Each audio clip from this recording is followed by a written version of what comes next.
everybody. Happy Friday. My name is Megan Lance, Vice President with HIT Contracting, and I'm a member of the Executive Committee of CoreNet Mid-Atlantic. We're thrilled to have one of our very best with us today, Elliot from Vari. We're gonna have a great chat today. We're gonna talk all about him, his work, his company, and lots of really exciting things to share with you. So as we get started, Elliot, if you could tell us a little bit about yourself, your family, hobbies, where you live, and then maybe we can dive into talking more about Vari. Sure, absolutely. We only have a half hour, Yeah, right? right. I could talk about myself for a lot longer if you want me to. Yeah, absolutely. I've been in the industry about 20 years with a previous company, but been here, actually hit my 3-year anniversary with Vari this year. I'm the RVP, have been for about the last year now.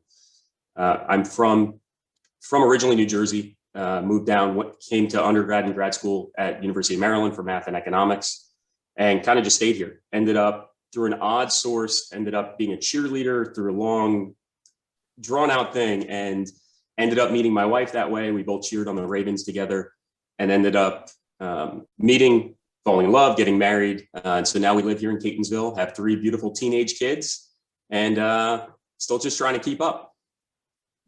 Awesome. All right, what are your weekend plans? What are you gonna do? Sadly, a lot of lacrosse. One of my daughters is still big into lacrosse, so the season is still going on for her. And then I'll probably squeeze in some mountain biking as well. Awesome. Sounds great. All right, well, let's pivot and talk more about your company. I would love for you to share me a little background on Vari, outside of the incredible standing desk that we all love. I know there's lots of other things that you focus on. So share with us a little bit more about Vari. Yeah, absolutely. You know, we started, as you said, with that Varidesk product that everyone knows and loves. If anything, it created such a strong brand that we actually had to rebrand our name, because when we were pushing a full line product, everyone just kept doing this every time we met with them. Oh, you guys are this guys. Oh yeah, absolutely.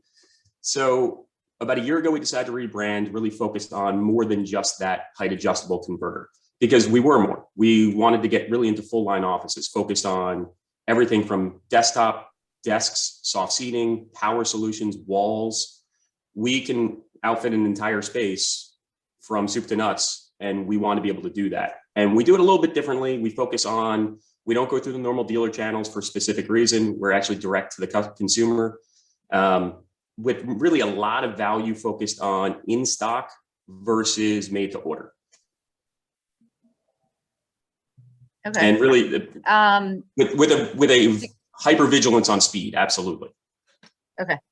So I know later on I'll ask you questions about how exactly you do that, but so the big difference between you and others is that you're direct. So you have all the furniture, which allows you to have a much faster speed to market for your clients. Okay. So let's dive into the speed to market aspect a little bit further. You know, how do you actually do that? And kind of walk me through your process. What does the lead time look like? I know we're used to months. Are we talking weeks, days? Like what's the protocol? Yeah, absolutely. So our focus really, we kind of viewed furniture more of a commodity. As more and more companies are getting out there, they're trying to distinguish their product. Their chair is slightly different. Their couch is slightly different. This is slightly different. Our focus was on that speed piece. We wanted to make sure our resources went into getting something to someone now. So our big focus is, like you said, we have 0 lead time on all of our this color or that color. Every single one of our products is in stock, spread around the country, ready for distribution. So when we talk lead times, we're not talking 4, 6, 8 weeks of a lead time just from a manufacturer. We're talking a 0-day lead time. So if a client wants product, we can ship it out the door. If you order it today, we can ship it out the door this afternoon. If you want it installed, we just need a little bit of time to coordinate the installation services. Usually about 2-3 weeks is what we ask for. We asked for 3 weeks, and we've been operating about 2.5 weeks right now. Okay, so if I want a big contract and I need to furnish the space immediately, or maybe even like a spec suite, right? I basically can call you and you'll have a catalog for me to choose from, which has more than 2 desks, right? How many SKUs are we talking about? About 550 right now. And we're looking to expand to about 650, yeah. Wow. So that's a decent size selection. and then you can get us into our space within, no lead time on the product, just a little bit of lead time on install. Yeah, like a good example is all the customers around, especially in the DC market. You can understand all the government contractors. At these government contracts, we recently won one where they required a 30-day move-in time. The asset owner was competing with the sublease market that's already furnished, ready to go. And we have a really good relationship with this commercial real estate group and the asset owner as well. They came to us saying, hey, their contract says 30 days. Can we do this? And it was about 15,000 square feet. So not enormous, but definitely sizable. And we were able to get them full product line in 2.5 weeks. So the office was ready to go. Actually, we beat the cable company in. So we were excited about that, to be able to show that we actually beat the cable company. That's which awesome. I know probably isn't saying much, but we were happy about it. Okay, you kind of a little bit highlighted how you do that. You mentioned warehouses, but given your ability to deliver a great product with a large selection quickly, get into a little bit more of the weeds of how you actually do that. Yeah, absolutely. So it was a big decision for us. Our operations team, we spent a lot of time, energy, and effort with regards to operations, really focused on making sure we can pull and pick everything. So we spent a lot of time focused on the fact that we need to be scalable. We know that this business is already exploding for us, so we need to make sure that it's set up to be able to continue that growth. So we have big contracts with our distribution centers to be able to continue adding more and more distribution centers as we add more offices to be able to keep up. We forecast out about 4 months of inventory usually to be safe, because that's what we want to make sure. If we can't be fast, we can't be anything. So we're really focused on making sure that we can keep up with that request. And again, even things like soft seating. Our soft seat, we have 6 to 8 different soft seating packages in anywhere from 2 to 5 colors. We're not talking about this one chair or this one couch. We want to be able to, if a client calls us tomorrow and says, hey, we actually need on, we're realizing that these conference rooms aren't being underutilized or overutilized. We want to be able to get product out the door as fast as we can. So the way we work is if you order it by noon, we'll have it out the door by 1 that day.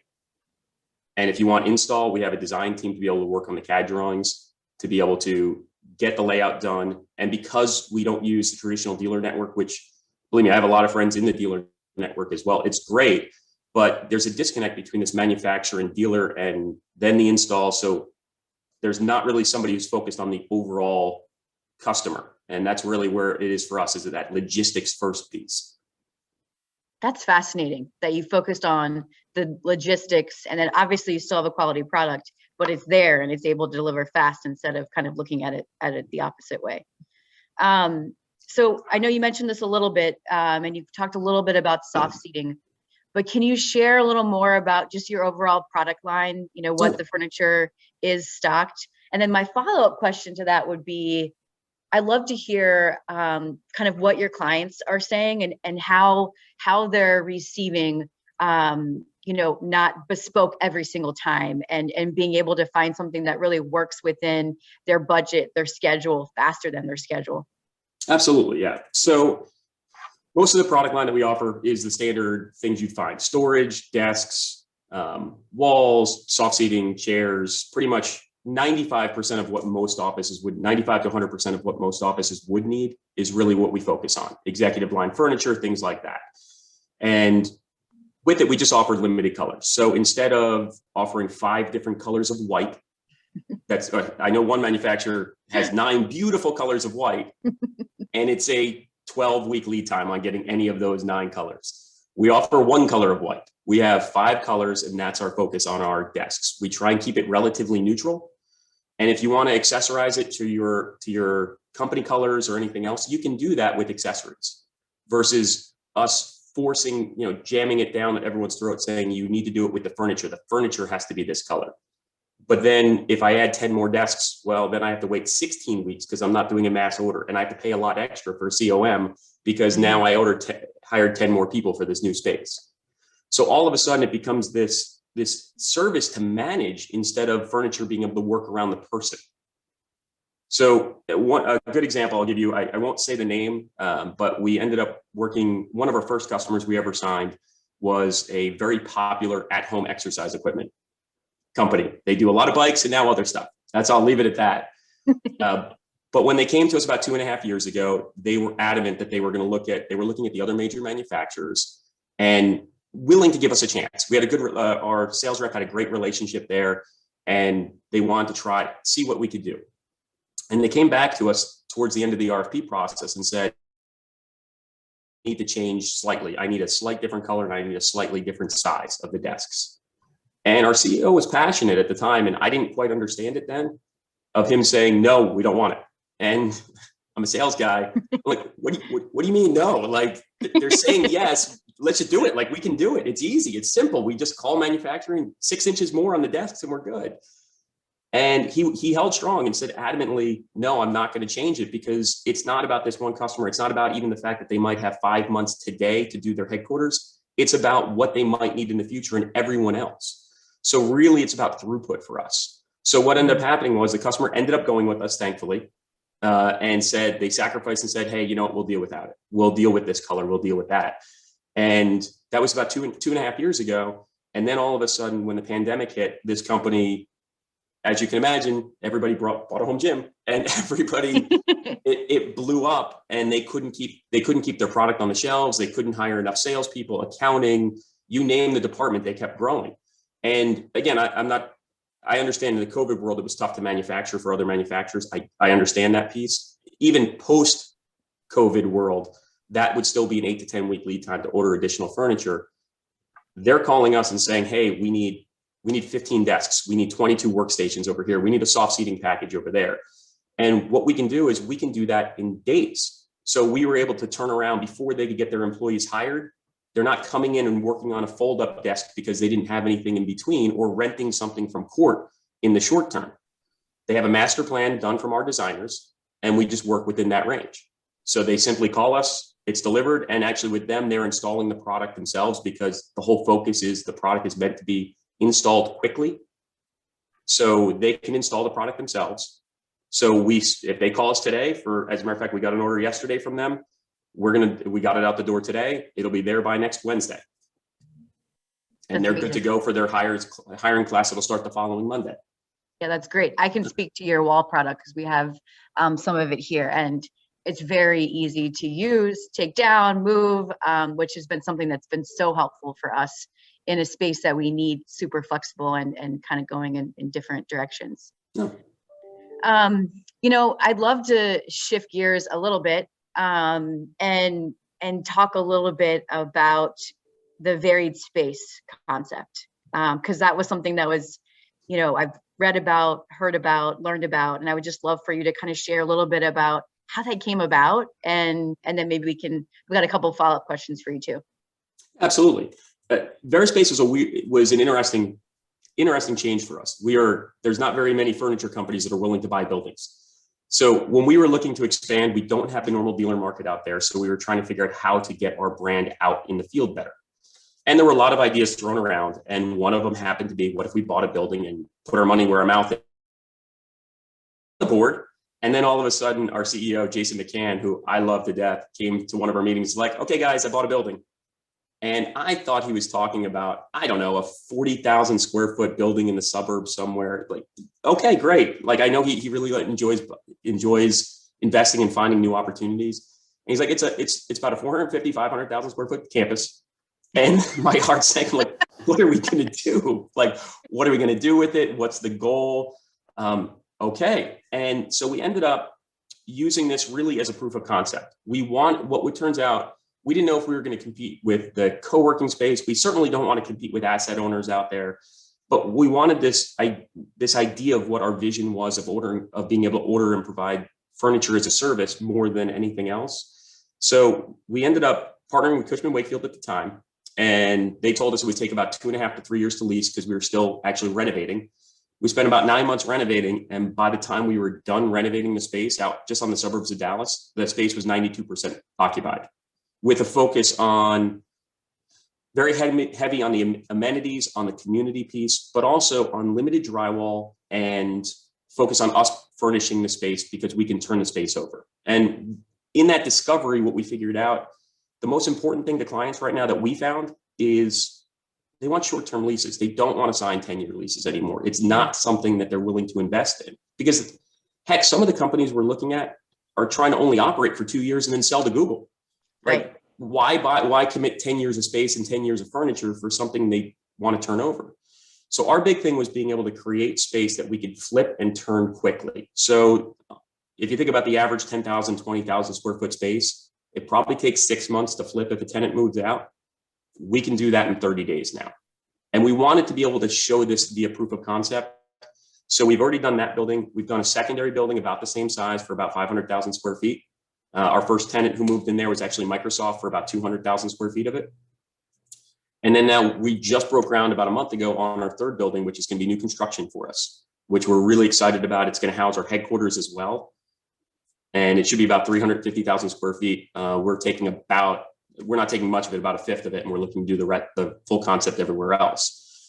And the goal here is to be able to show other asset owners what we can do, how it can work, how it can be looked at differently than anything else in the past. The fact that we can flip the space. So for a while we debated, should we get into being an asset owner everywhere? I think our direction now is to be able to help other asset owners. So we've partnered with a lot of other asset owners kind of around different markets. We just signed a contract with one of the larger ones in Atlanta for all of their spaces around the country.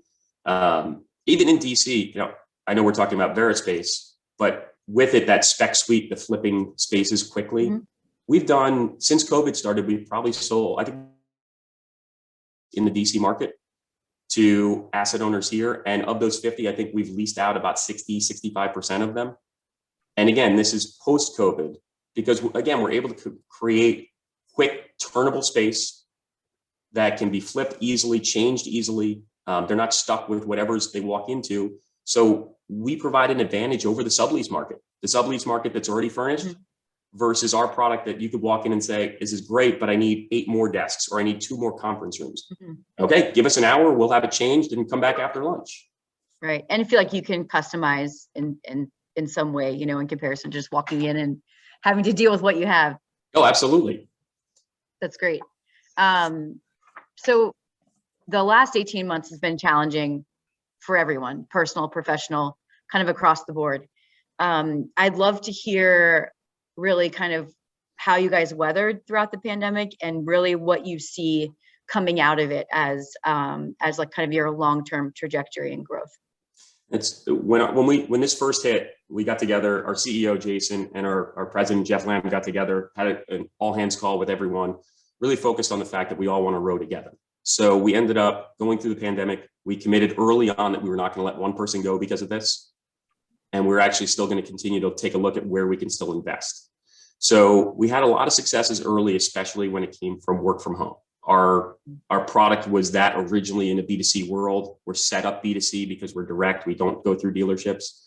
So there was a very quick turnaround for us to be able to get product out the door. And it's simple, easy product to install, to break down. So it fit very well in the work from home modeling. So as you can imagine, everybody needs a desk at home now all of a sudden.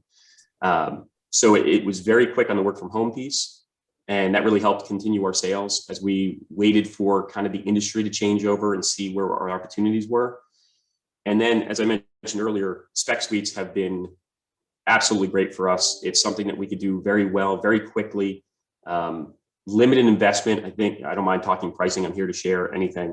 But we do most of our spec suites about 10 to 12 bucks a square foot, which compared to the industry is a lot cheaper than the $25 to $30 a square foot that furniture normally costs. And that's including using our walls. It's including using a lot of stuff. And then we could even look to accessorize that quicker. So those spec suites have been a good market for us. I'll highlight the one person who convinced me in this market. I'll drop his name gladly, is Zach Wade over at MRP. He called when the pandemic hit, and he's like, I want to invest right now. I want to take as much money as I can. I want to throw these spec suites. I want to go. And if you know Zach, it was faster than that. But hard to say. I didn't understand it, because if it's my money, I'm hesitant. I'm like, well, let's pull back a little bit. And he's like, no, this is the time. I got to compete. I got to distinguish my space out there. And visionaries like Zach really helped us define our messaging on what we can do. Okay, so you shared a little bit about kind of what your next steps are. How do you see, I'd love to hear how you see even the varied space model growing. Do you see it kind of growing regionally outside of of Dallas, kind of throughout the country, or is that more something that is more of just a kind of a support feature for other asset managers?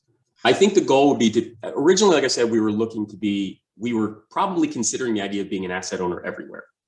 And I'm not saying we're completely against it now, but I think where we show the most value is partnering with other asset owners and showing them how they can be a consultant for them and show them how they can operate their space differently, to show them how we can make a 3 to 5 year lease profitable again.